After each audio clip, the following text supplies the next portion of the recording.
Huh. Yeah, well, my son, he raised up through flag football, and Uh-huh. we were told by the time we got to high school, and we stayed away from the tackling and whatnot. He couldn't fit in the weight class, but also it just seemed like a bit much. So, and we wanted it to be fun, not stressful. And we were told when we got to the high school level, several of the coaches that had coached in pretty esteemed places were like, no, it's better if you wait to put them in tackle until high school because their brains are more developed, they can handle a hit better, and they're easier to coach because they were raised through flag football. They understand the logistics of the game, not just go hit somebody, which is easy to teach someone. So there's Yep. a lot of benefits to, if he does decide to do it, to staying with flag for sure.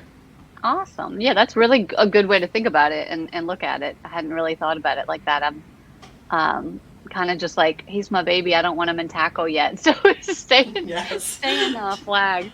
But Yeah, stay in flag till high school, and then then you'll see. It was hard though. Like I still go volunteer at my son, and he's in college now. But I go volunteer at his school. I like to work on the gang, and I'm just sort of the alumni.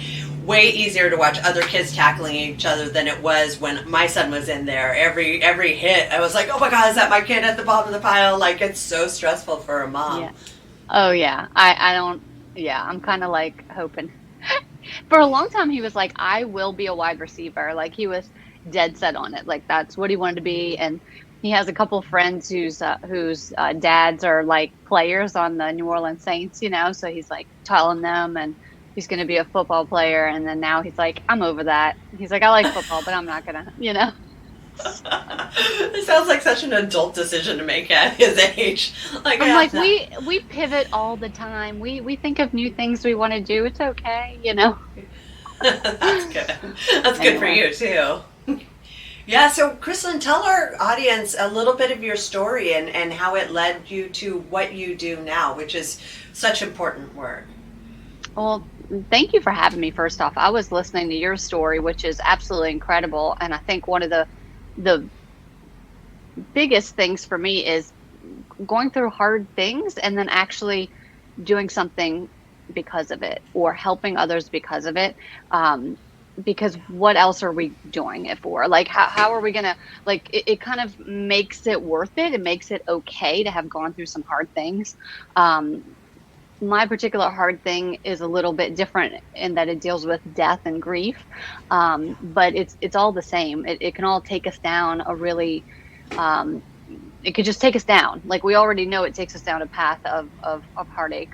But my particular story is, currently I am a jewelry designer, a motivational speaker, um, and a mom of a 7-year old. But I want to say in my past life, years ago, I was married. I was working in a jewelry store, a local jewelry store. I'm from New Orleans, so I live in Louisiana. And Mm. I kind of had a great life. Like I was one of the salespeople at this local jewelry store. I had married my husband, who his grandfather had started that business, and we met in the business. We both loved what we did. He was a diamond buyer, and I was a salesperson and designer. So mostly we would help people design engagement rings, which is like the coolest thing ever. Like two lovebirds come in and Aw. like, want to get married, and they're excited and happy. And the jewelry industry is a really fun place because you do nothing but celebrating for the most part. Um, but so I worked in that industry for quite some time, about 8 years. And then my husband and I decided to have a baby. We got pregnant, and a month after finding out we were pregnant, my husband got sick. So we were both sort of kind of at the top of our game as of yet. We were in our 30s, and we were doing really well in our careers. Decided to add this child to the mix, and then didn't anticipate adding cancer Yeah. to the equation. So yeah, I found myself in a really interesting spot, and so did he, where we were like, "Holy cow, we're pregnant!" Which I think something about being pregnant hit me where like my life seemed to matter more. Like Yeah. you're like, "Holy cow, now someone's relying on me, even though they're not here yet. They're in my belly." Like your life just has like more purpose is what kind of hit me. And Yeah, it gets a then little more real. You're like, It wow, gets, okay. yeah, more real. And like decisions have like a bigger impact. And so Sure. for Ryan, my husband, we found out we were having a boy, and the same day we were actually at lunch celebrating the that the doctor told us we're having a boy, and of course we didn't care what we were having. We were just excited to know, and we got a phone call from his doctor, and that was when we really knew he had been sick for a few months. We finally got the call that said, "Hey, this actually is cancer," and so it was. We kind of lived in this weird up and down, like high and low, right? You're so excited about having this baby, but then you're like, oh God, I can't. He has cancer. Like, is he going to be here? Like, Yeah. what does our life look like? Um, Wow. yeah, Well, and I it would was. imagine in early stages, you're very hopeful. Like, okay, we're going Oh to get yeah, into treatment. We're just going to handle this. Like, nobody's thinking this is it. There's a lot of hope that goes with that. exactly. Yeah, lots of hope. And like, my father-in-law, who also worked with us in the jewelry business, he was right alongside of us, but is the kind of person who just takes charge. And he's like, "Oh no, we will figure this out. Like, we're gonna Yeah. go find the best doctors. Like, we're gonna figure it out. Don't worry." But of course, we're all freaking out at the same time. But um, it's kind of easy to run through life when life's going well and think that we have it all under control, right? Yeah. And can just handle things, or if we can't, that other people can handle them for us. And it's kind of crazy when you realize how fragile life is and how Yeah. money can't fix it. Prayers, or if you're a religious person, I'm sure help, but it's not like you're going to get some instantaneous fix. It's life, and it's hard. And so so Ryan was diagnosed with a rare cancer. So then, we knew he had cancer, but then they're like, it doesn't have a good prognosis. So, less hope, starts to kind of go away. He We had to move. So we're in Louisiana, New Orleans. We had to go to Texas to MD Anderson for treatment at MD Anderson because he needed a stem cell transplant, which they didn't do here at the time in New Orleans. And so Mm. we took our 5-week old baby. He made it, to meet Winston, our baby boy. And 5 weeks after him being born, we moved to Texas Wow. for my husband to do treatment, which a stem Which, cell transplant. Have you heard of that before? oh What that? yeah, I've Oh I've heard yeah. a lot about that, and I've heard there's been good success depending on the hmm situation. Yes, yeah. And so if any of your listeners have not heard of it, it's basically where the doctors will sort of deplete your system of all of your cells, and you take on cell like the immunity of a donor or of yourself. So they can take your cells, kind of, I guess, sort of clear them out or something, and then give them back to you. Or if you're not a candidate for that, they can try to find a donor. Um, and I like to mention that because anybody could become a donor if you want to. There's a website called bethematch.org, and you can get on a registry to be a donor to help potentially save someone's life. Um, Especially if you're like of a mixed race or Mm. of interesting ethnic background, because sometimes those are the hardest people. They don't get, a lot of people don't find a match because they can't find a genetic makeup that's similar to theirs. So I always like to mention that. It's bethematch.org. But he That's had a amazing. wonderful donor from Germany, a woman from Germany, and he was able to live quite a bit longer, maybe 6 months, maybe 8 months from his stem cell transplant. And then sadly, my husband did pass away when our baby was 16 months. And Ryan had battled cancer for about 2 years. So Can it I was, just back this up for a yeah. second? Like, obviously, this is like so sad and it's a worst case scenario, but I'm thinking you're moved to a city and a state away from your families, by yourself, plus helping your husband go through this. Like, how strong you as an individual must have Mm, been to navigate that and be the rock for both him and the baby and doing it on your own.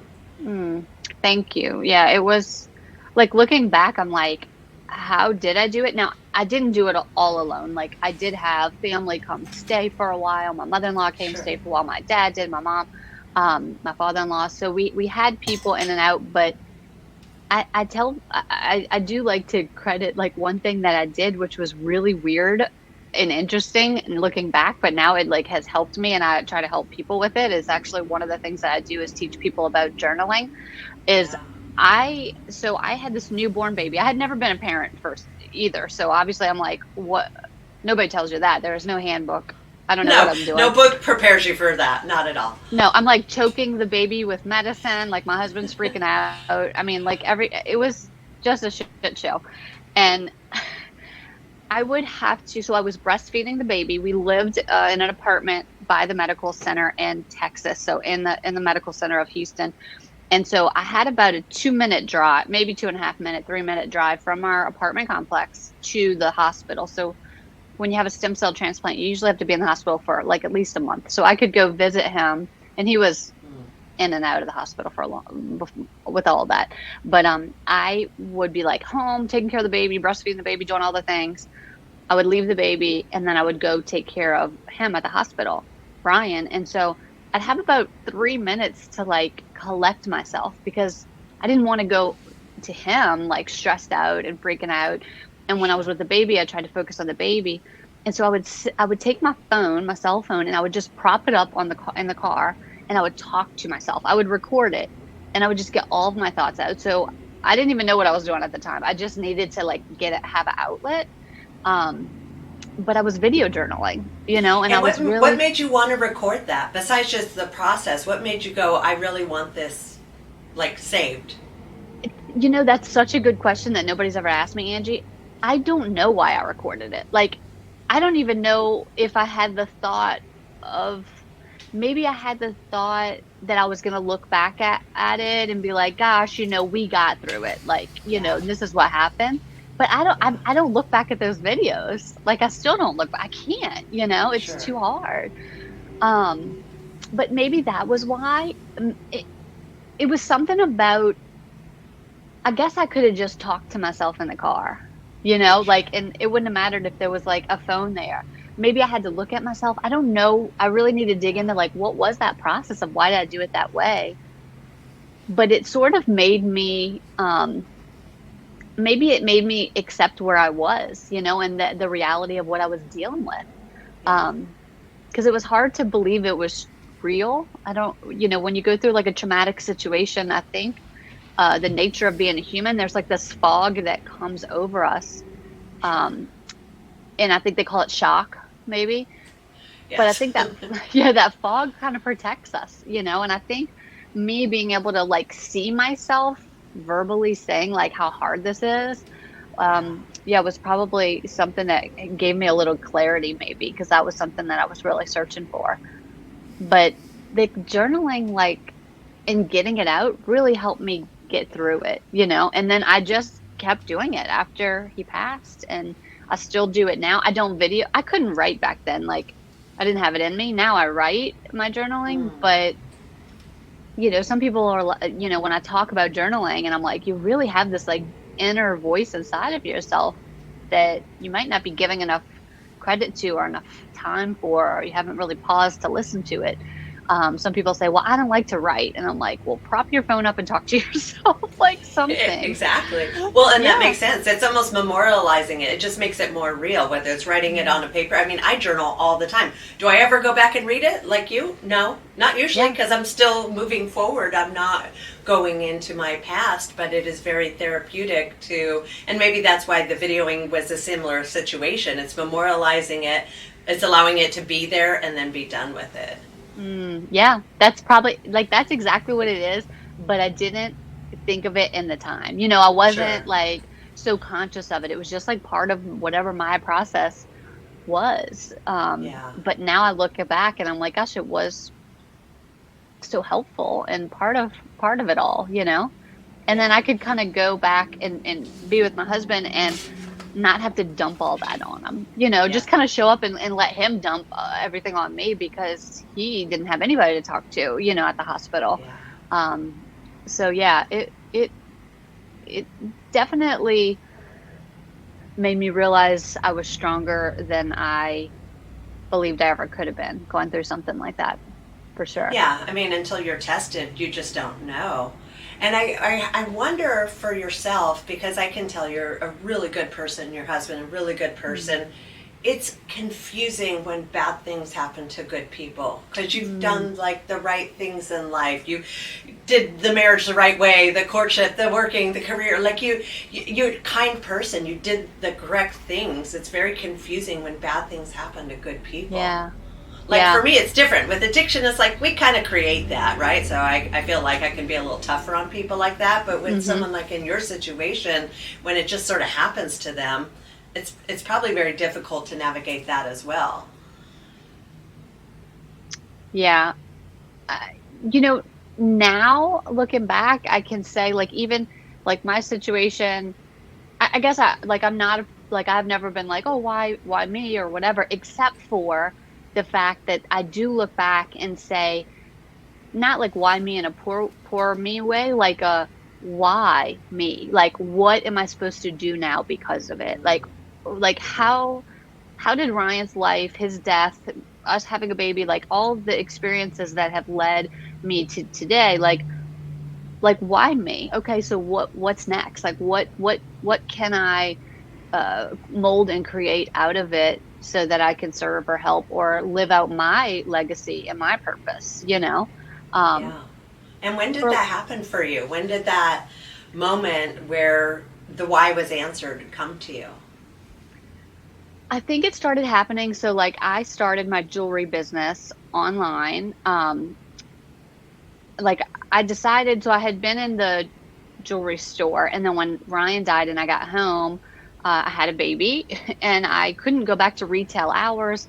We had worked together, so it was very triggering for me to even go in the store. And Yeah. it's his family store. Like my sister works there, my brother-in-law, my father-in-law. But it was very triggering. So I was like, I can't really go there.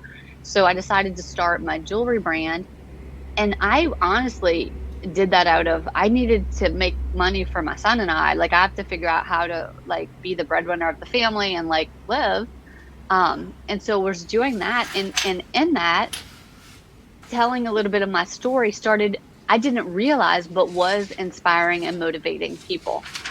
And so people would come back with feedback and say, gosh, you said this and I did this because of it. Or, they would tell me sharing more of my story allowed them to open up back to me. And I'm always been, I mean, in high school I was voted most helpful. Like, I'm always like, oh, well, like, how could I like help or like support you in whatever way? And so it turned into this like really neat community of women that I've got to kind of grow alongside of and with where I'm like, okay, maybe I'm supposed to help people. Like, I'm not a therapist, like, I don't claim to be, like, but maybe I'm supposed to just say, like, hey, this is what works for me. And I know, like, and this is what I've been through. And I'm still an imperfect person, like, trying to get through life. But maybe I can, like, help people along the way. And so I started last year, I did like a year-long guided journaling group of women. So like these women kind of paid to be in this, you know, little membership. It was like, I think at one point we had 17 women, but most of the time we had about 10. But we got together every week and we worked on like personal development stuff. And I did guided journaling with them. And the transformations that people made and like the things that have happened in their life just by being in community, just by sharing story, just by me kind of guiding them on like a thought process of how to get some things out of them through their writing process has Yeah. like opened up relationships for people. People have bought new houses, people have started new businesses, like so many cool things. And I'm like, okay, I'm helping these women like get excited about life. Like we only have this one short life. Like that's what I want to do. I want to help women or empower women to be excited about life. And when you think of journaling, I don't think people think it's exciting, but like I think that there's a way to really design your life if you Yeah. like listen to yourself, if you tap in a little bit more. And Yeah. so yeah, Well, and that's I kind think of that's where the community makes it even more powerful, because then you have all these same people like with the momentum and energy pushing in the same direction for you and what you're going through and helping each other. I mean, I know I can And I've been wanting to join a writing group like that. But even we have, like, say, a book club where everybody reads a chapter, and it's amazing how everybody just interprets it differently. And I love that because I see angles that I myself wouldn't have seen if we hadn't all been talking about this thing. So I could totally see the power of how that could really go beyond journaling by belonging to a group like that. Yeah, it was exactly that. Like the power of connection. Like I would tell the women, because at first, I felt like, well, who am I? I listened to one of your podcasts where you were talking about like, well, you almost didn't want to talk about your past because did it really make you credible to do what you do? But actually, yes, of course it does. But like, I almost felt like, should I be guiding these women? Like my life's a shit show still too, like, but that's the nature of like community, is to be able to open up. And I'm like, I am not trying to tell y'all what to do. I'm going to like, let's do this together. I'm going to kind of guide you. And just that vulnerability and honesty allowed women to really open up, and they learned from each other. And that was the coolest part. And the connection kind of grew. I don't have the membership currently. I wound up kind of letting it go this year after like mid-year. And so I think I'm gonna start it up next year, just because I'm like, I have a lot of the girls are like, I really want to keep doing it. And so I think we're going to get it started again. It's a lot of work. I mean, because you're already, you've got your jewelry business, you've got your son, especially being a single parent of a boy that age, they've got a lot of energy that you've got to keep up with. It's been a long time, but I remember there's a lot to contend with there. Yes, there is. Yeah. And I'm a big, like, I mean, that's what I literally teach women, is like how to design a life you love. And so when I did the group, and it was amazing, but I was in a position and like transition where it wasn't really lining up with the life I love. I loved the group, but it was whatever was happening this year, I wasn't connected to that. So I'm like, okay, well, I'm just going to not do it for a little bit. Like that's life, like I didn't disappoint anybody. They kind of knew it was ending. And then I maybe was going to continue it or not. But like, I think we have to listen to ourselves and say when the timing is right for things or when it's not, kind of feel into like our intuition about it. But I do kind of have this like itch for like, I really want to do it again. So I agree, because I think once it moves into that obligation, it loses the magic, it loses the spirit, and then it becomes something I have to do as opposed to something I want to do. And I think if we can just keep things in the I really want to and love doing this, it makes it more authentic and genuine instead of forced. So 100%. Good for you. Yeah. Good for you. Yeah. And you do a lot of charity work and other things to bring awareness and donations and things like that. Is it just to this specific kind of cancer that your husband had, or is it just cancer in general? So Ryan had peripheral T-cell lymphoma, NOS, which is a very rare particular cancer. And so over the years, we've raised money for so many different things, but we do typically focus on cancer related organizations, but they don't have to be specifically lymphoma. Every year we do like a big butterfly release for his birthday, and we just ask friends, family, clients, anybody who knows me, if they want to donate $25. We release a butterfly, like either in Ryan's honor or in maybe a loved one, if they want to let us know who it's in honor of. And we've raised, I really need to do a full calculation, but we've raised, $30,000-$40,000 over the last few years, and we give it to families who are experiencing the financial burden of cancer. And it's not an organization. It's literally like people gift us the money to do the butterfly release, and we turn around and we give out $1,000 checks to people who they tell us, like, I'm like, hey, anybody experiencing the financial burden of cancer? And somebody's like, yes, I got this friend. Yes. And so I literally just call them, and I'm like, I kind of do a little bit of explanation, but I'm like, we have $1,000 for you. You don't need to tell us how you spend it or anything. We know it doesn't make everything okay, but hopefully it helps a little bit. So that's been really rewarding. And I do that definitely in Ryan's honor, because when he was sick, he would go to the hospital a lot of times without me. I'd be with the baby. And he'd come home and he'd say, hey, go to this GoFundMe page. Let's donate to this person. And I'm like, okay, who is that? And he wouldn't know the person. He would have overheard.